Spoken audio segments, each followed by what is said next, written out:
Hi, folks. So in the last recording, I showed you how to calculate the capacitance of a parallel plate capacitor. To be a little more specific, by the way, the two plates that are parallel to each other in the example that I did were rectangular plates. Okay. If they're circular plates, the calculation is slightly more complicated, but the essential result is not that much different. Okay. I'm moving here. And so what I want to do now is walk you through a little bit the charging process that caused the light bulb to light when we first connected the battery to the initially uncharged capacitor, and then and the light bulb lit, remember, and then it got dimmer and dimmer and dimmer and finally went out, and it took some time to do that. And then we disconnected it once the light bulb was out, and I disconnected the light bulb and the capacitor from the battery, and then just completed the circuit with only the capacitor. And once again, the light bulb lit. It was bright initially, and then went dim, and finally went out again.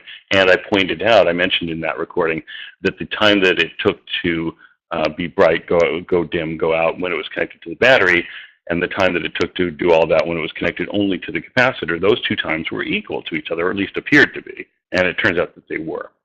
So the end game here is I want to calculate the amount of energy that we store in a capacitor when we charge it up. I've already gone through the calculation of how much charge you store. It's Q is equal to C times V. Now I want to calculate the amount of energy. So to understand that, though, I need to, as I say, walk you through the charging process. So let's do this. We will assume, first of all, that the capacitor, as it was in my earlier demonstration, is initially uncharged. And what I've got here is a switch that I will label S. A switch can be anything from something really complicated that you pull down or whatever, or a button you press. Or in our case, the switch really is just clipping the alligator clip to the battery lead. Okay, so whatever. So initially, the capacitor is uncharged, which means, remember, that both of the plates are electrically neutral, which in turn means that both plates have lots of positive charge and lots of negative charge also, that they have equal amounts of each. And so overall, each plate is electrically neutral. Right. Okay, then at some moment, we decide to complete the circuit, close the switch, connect the lead to the battery. All right. Now what happens? Remember that we're going to pretend that the charges that do the flowing are positive charges. They aren't really, but we have a reason for assuming that it's positive charges that flow. And when the right time comes, I will tell you why we make that unrealistic assumption. But it's a good assumption, it's an important assumption, and we're going to make it. Okay. So with that assumption that the charges that move from plate to plate are positive charges, not protons, by the way, some mysterious other positive charge that isn't a proton. Again, just trust me on this for now, and I'll explain it later. Okay, so that means that these positive charges that are in the upper disk are at a high potential. Remember, in this symbol, the long line here represents high potential. The short line here represents a potential of 0 volts, because we're going to define the bottom of the battery to be at 0 volts. So this potential, so the potential here at this location in space is higher than the potential here. And so since one of the properties of a conductor is that the entire conductor is at the same potential, the conductor is an equipotential surface, then every charge that lives on this top disk is at the same high potential. Once we connect the battery with the clip lead, once we close this switch, now these charges at their high potential have a path that they can follow to escape the top plate, flow through the battery, fall to a low potential, which they would spontaneously do, and then eventually make it to the bottom plate, which is at 0 volts. And along the way, they will pass through the light bulb and cause the light bulb to light. Okay, but let's look through this a a little more carefully.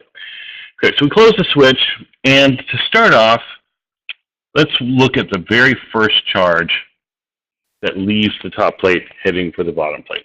So it goes along, passes through, comes down, goes through the battery, comes down here, flows through here, flows through the light bulb because it has to, because there's nowhere else for it to go, flows in through here, and then finally lands on the bottom plate, and then it migrates over here somewhere, whatever.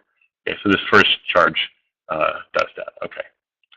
So now the top plate has a -1 charge, and the bottom plate now has a net +1 charge. Okay. So the bottom plate is now slightly positive.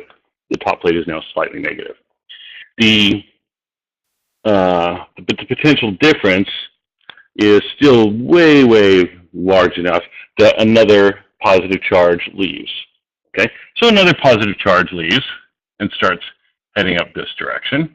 Flow, flow, flow, like so. Right.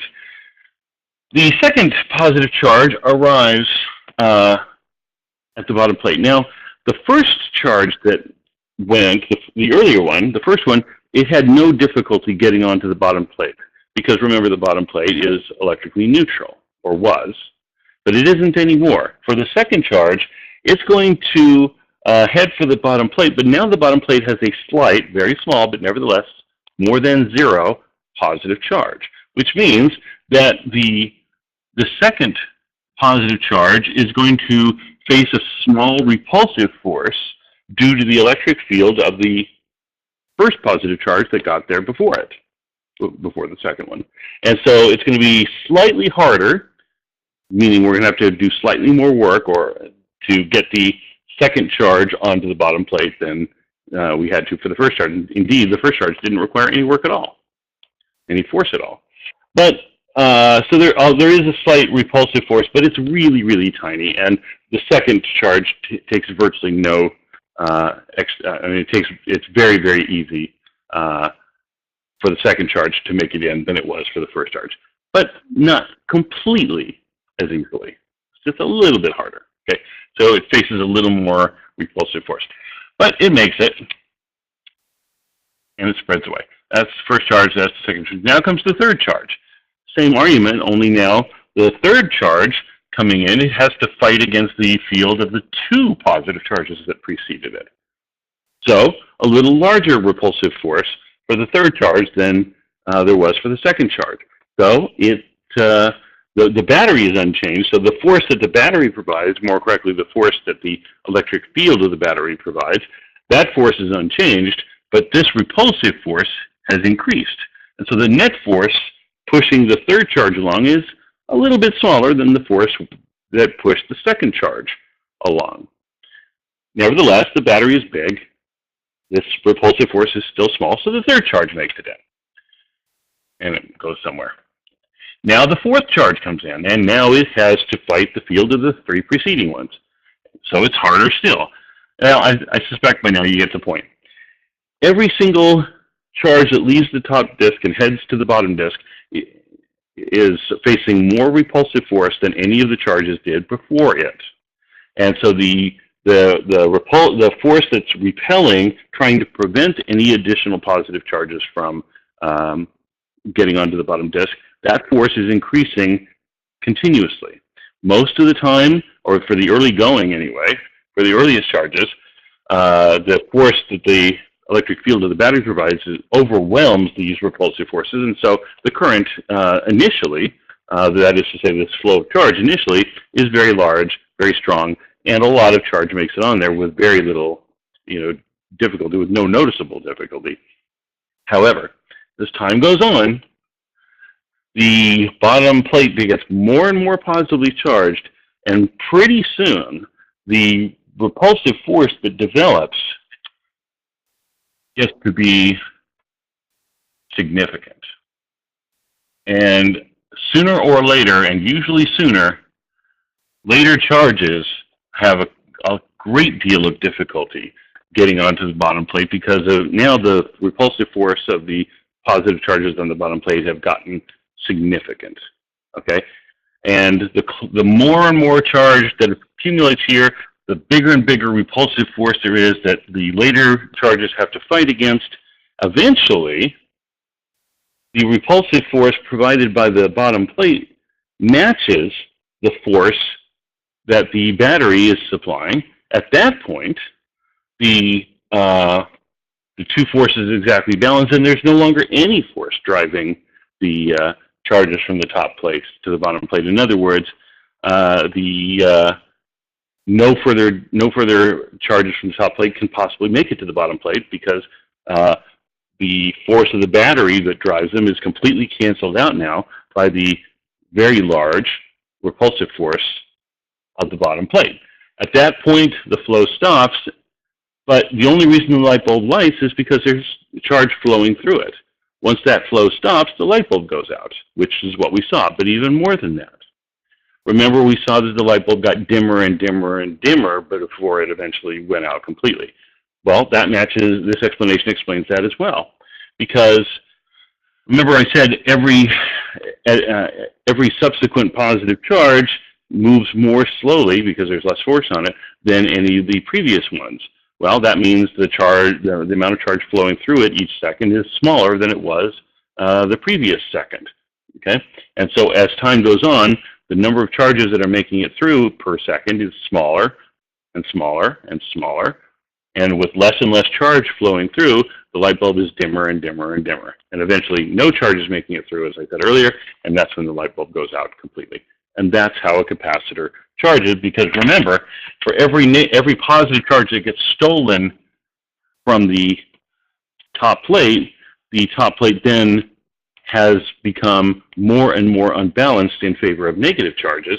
Since the top plate is losing positive charges, that leaves behind an equal amount of negative charge. And this is why, by the way, the positive plate and the negative plate always have exactly the same magnitude of charge. At every moment, at every step, at every stage of the charging process, the magnitude of charge in the top plate and on the bottom plate are exactly equal, simply because the one that was stolen from the top is deposited on the bottom.